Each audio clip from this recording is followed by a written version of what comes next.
Eh bien, le chaos en France sous le président Macron continue d'embarrasser le pays. Vraiment, sur la scène mondiale, ils ne peuvent même plus parvenir à un accord sur le budget. Même des alliés de Macron ont appelé à une présidentielle anticipée pour qu'il parte.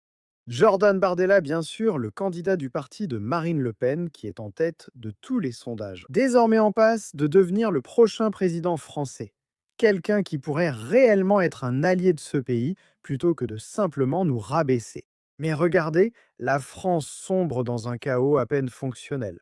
En cette fin d'année, la France n'a pas de budget. Normalement, cela signifie pas de gouvernement. C'est une question de confiance.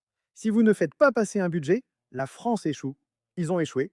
Le dernier Premier ministre français, vous en avez vu pas mal défiler sous Macron. Il dit en gros que le pays va finir l'année sans véritable budget, Macron essayant de lui mettre la pression pour y parvenir. Mais la France est en gros réduite à faire passer en urgence une loi budgétaire pour tenter d'éviter une paralysie totale du pays. Il souhaite une loi d'urgence pour que l'État fonctionne jusqu'en janvier. Étant donné que la France n'a pas de budget approuvé, vous voyez maintenant qu'ils cherchent à faire passer cette loi budgétaire d'urgence pour maintenir le fonctionnement du pays sans véritable budget pour 2026.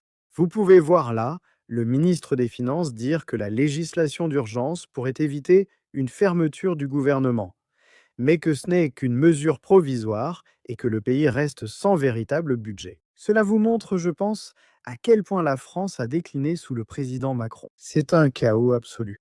C'est pourquoi vous voyez le parti de Marine Le Pen et en effet Jordan Bardella largement en tête dans les sondages en France.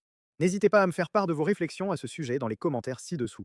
Merci de liker cette vidéo, un petit pouce en l'air et à bien sûr, comme toujours, merci de regarder.